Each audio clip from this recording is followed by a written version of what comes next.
네, 안녕하세요. 서쌤입니다. 기계 재료 파트 첫 번째 재료의 성질입니다. 기출문제 분석을 토대로 중요한 내용을 강의하겠습니다. 먼저 금속 재료입니다. 기계 재료는 여러 가지 재료가 있는데요. 그 중에서 금속 재료를 가장 많이 사용을 하죠. 금속 재료가 아닌 재료를 비금속 재료라고 하죠. 그래서 금속 재료의 일반적인 성질, 그래서 공통적인 성질이 있습니다. 금속은 고유의 광택을 가지고 있고요. 그리고 결정 구조라고 하는 일정한 원자 배열을 갖고 있는 그런 결정 구조를 가지고 있습니다.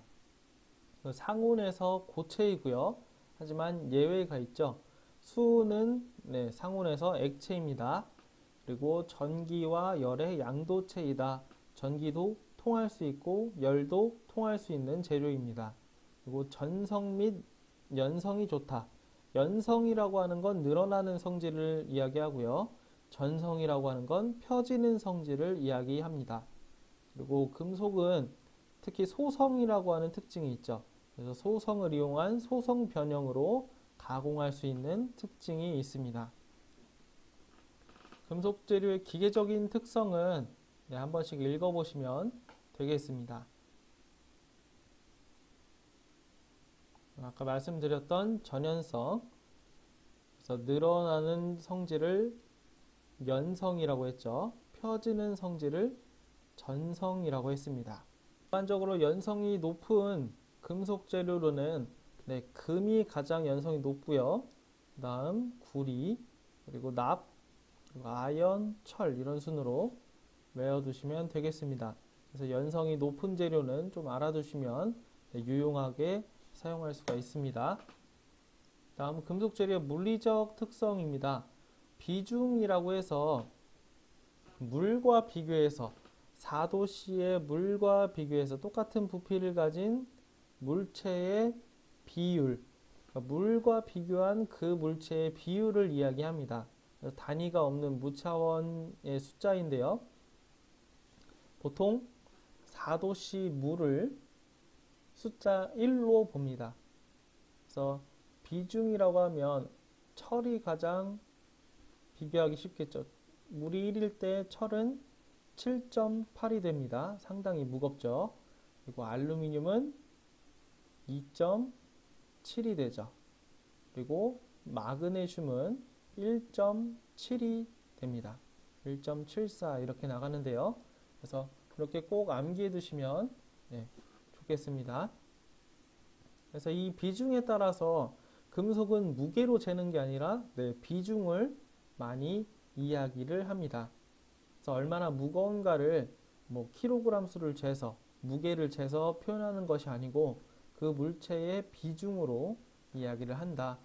그리고 비중에 따른 금속의 분류를 한번 보겠습니다. 일반적으로 비중 4.5를 기준으로 해서 4.5 이하의 것을 경금속, 그 이상의 것을 중금속이라고 한다. 우리가 중금속이라고 하면 체내에 쌓이는 것으로 일반적으로 많이 알고 있죠. 그 기준을 바로 비중 4.5로 한다 이렇게 되는 거죠. 그래서 Fe는 그 기준을 봤을 때 중금속이죠. 그럼 알루미늄은 경금속에 속합니다. 마그네슘도 경금속에 속하죠. 그래서 이렇게 비중에 따라서 경금속과 중금속도 나눠볼 수가 있습니다. 그리고 비열과 용융점은 한번 읽어보시면 되겠고요. 다음은 열 전도율이 자주 출제가 됩니다. 그래서 물체 내에서 열 에너지가 얼만큼 잘 이동하느냐에 따라 그런 성질을 열 전도율이라고 하고요. 이러한 순서대로 열 전도율이 나눠지게 됩니다. 열 전도율이 가장 큰 금속은 은이죠. Ag. 그리고 그 두 번째로 구리의 Cu, 다음 금, Au, 다음 알루미늄, 마그네슘, 아연, 니켈, 철 이렇게 됩니다. 열 전도율과 비슷하게 가는 성질이 전기 전도율입니다.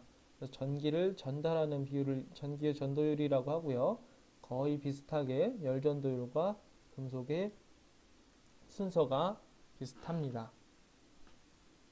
그 다음 선팽창 계수가 있죠. 온도가 1도씨 변화했을 때 재료의 길이가 얼만큼 변화하는가를 선팽창 계수라고 합니다. 그럼 선팽창 계수가 높다라고 하면 온도 변화에 의해서 길이 변화가 크다는 얘기죠. 선팽창 계수는 작으면 작을수록 좋겠죠. 선팽창 계수를 거의 0에 가깝게 한 금속을 변하지 않는 강이라고 해서 불변강이라고도 합니다. 이후에 철강 재료할 때 또 보게 됩니다. 그래서 선팽창 계수는 큰 순서대로 이렇게 나열을 하면 아연, 납, 마그네슘, 알루미늄, 주석, 그리고 망가니즈, 은, 구리, 금, 철, 플래티넘, 백금, 그리고 리튬 이렇게 되겠습니다. 전부 다 외울 필요는 없고 알루미늄까지만 알아두셔도 충분히 되겠습니다.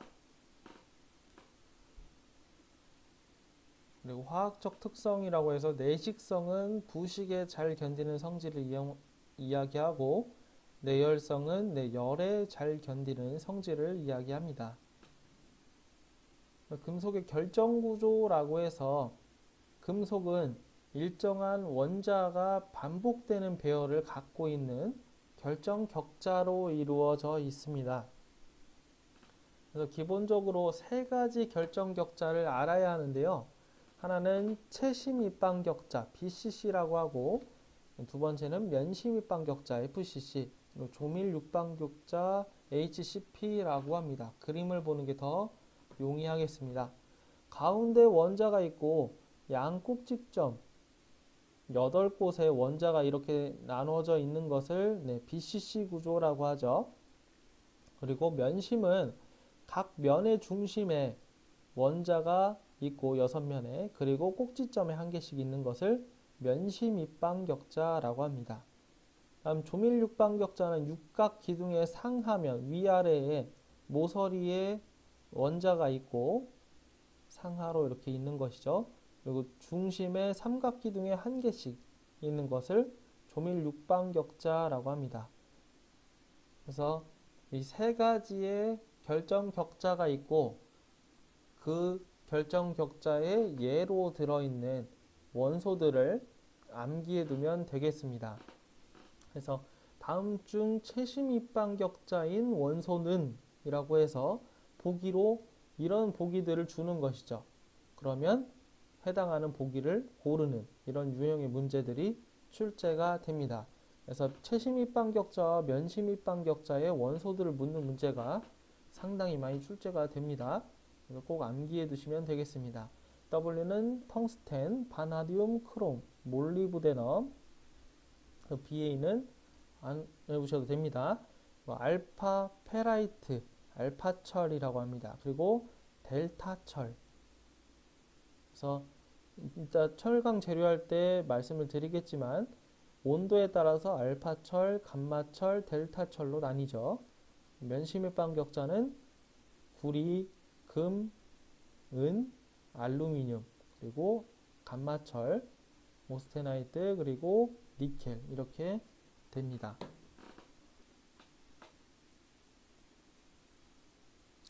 다음은 금속의 변형에 대한 이야기입니다. 그래서 탄성이라고 하면 외력에 의해서 바깥에 힘을 주고 그 힘을 제거함과 동시에 변형이 없어지는 경우, 우리 고무줄을 생각해 보면 줄을 당기죠. 줄을 당기는 것이 외력, 바깥에 힘을 주는 것이죠. 그랬다가 외력을 제거하면, 손을 놓으면 다시 돌아가는 경우, 변형이 없어지는 경우를 탄성, 아예 없어지는 경우를 완전 탄성이라고 합니다. 하지만 재료에 외력을 가한 후에 외력을 없애도 변형이 원상태로 돌아가지 않는 성질을 소성이라고 하는 거죠. 탄성의 반대말이죠. 그래서 소성이 일어나는 것을 소성 변형이라고 합니다. 금속에서는 금속도 물론 탄성을 가지고 있지만 탄성 이상의 힘을 주었을 때는 소성의 영역으로 넘어가서 이제 변형이 계속 남아있는 그런 소성의 성질을 가지고 있게 됩니다. 산성과 소성의 개념. 그리고 재결정 온도. 재결정 온도가 중요하죠.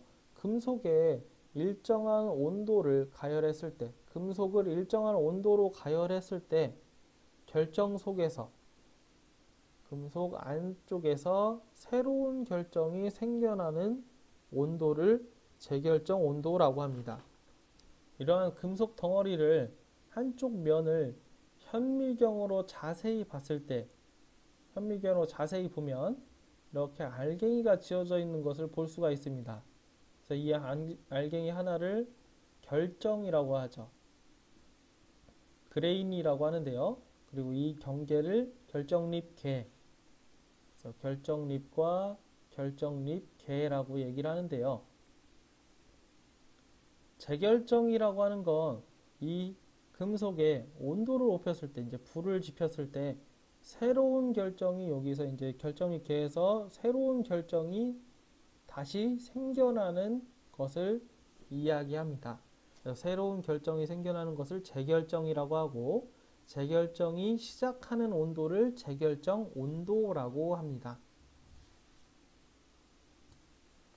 그래서 재결정 온도를 기준으로 재결정 온도 이하에서 하는 가공을 냉간 가공이라고 하고요. 재결정 온도 이상에서 하는 가공을 열간 가공이라고 합니다.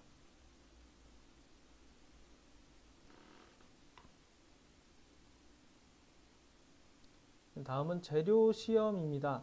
재료의 기계적 성질을 알아보기 위한 여러 가지 시험을 이야기하죠. 그 중에서 가장 많이 하는 시험이 바로 인장 시험입니다. 재료를 한번 당겨보는 것이죠. 당겨서 기계적 성질인 인장 강도, 항복점 등을 조사하는 시험을 인장 시험이라고 합니다. 여기서 알 수 있는 이제 기계적 성질들은 뭐 기계 인장 강도, 그리고 뭐 연신율, 단면 수축률 이런 것들을 알 수가 있는 것이죠. 다음은 경도 시험입니다. 경도 시험은 경도라고 하면 재료가 단단한 정도를 이야기하죠. 그래서 이 단단함을 측정하기 위한 시험 방법인데요. 이 단단함을 측정하는 방법 한 4가지 정도가 있습니다. 종류만 알아두시면 되겠습니다. 하나는 브리넬 경도입니다. 강구, 동그란 쇠볼로 누른 자국을 계산값으로 나타낸 값이죠. 다음 비커스 경도, 피라미드형 압입자 누름계로 눌러서 그 자국을 수치로 나타낸 값이죠. 다음 로크웰 경도, 그래서 B 스케일이 있고 C 스케일이 있는데 B 스케일은 강구를 사용하고 C 스케일은 다이아몬드 원뿔을 사용합니다. 다음은 쇼어 경도. 쇼어 경도는 재료를 눌러서 압입 흔적을 측정하는 것이 아니고 해머를 일정 높이에서 떨어뜨려서 얼마나 튀어오르는가로 재료가 얼마나 단단한지를 판단하는 그러한 재료 경도 시험 방법입니다. 그 밖에도 충격 시험, 피로 시험 등이 있는데요. 한 번씩 읽어보시면 되겠습니다. 다음은 공구 재료입니다. 공구 재료에 대한 내용은 많이 출제가 되죠. 꼭 알아두셔야 합니다. 기본적으로 공구 재료의 구비 조건이라고 해서 공구가 갖추어야 할 조건들이 있습니다. 그래서 어드바이스를 한번 보죠. 공구 강의 구비 조건, 공구 재료의 구비 조건, 갖추어야 할 조건들 하나씩 보겠습니다. 경도가 크고, 경도가 커야겠죠. 안 부러져야겠죠. 그리고 높은 온도에서 경도를 유지할 수 있어야 한다. 결국엔 절삭을 하려면 공구로 사용하려면 마찰이나 아니면 마모에 잘 견뎌야겠죠. 마찰이 일어난다는 얘기는 마찰열이 발생할 수도 있다는 얘기죠. 그럼 온도가 올라갈 텐데 이 높은 온도를 견딜 수 있는 고온 경도가 높아야 합니다. 그리고 내마멸성이 커야 한다. 내마멸성이라고 하면 마멸에 견디는 성질을 이야기하죠. 강인성이 커야 한다.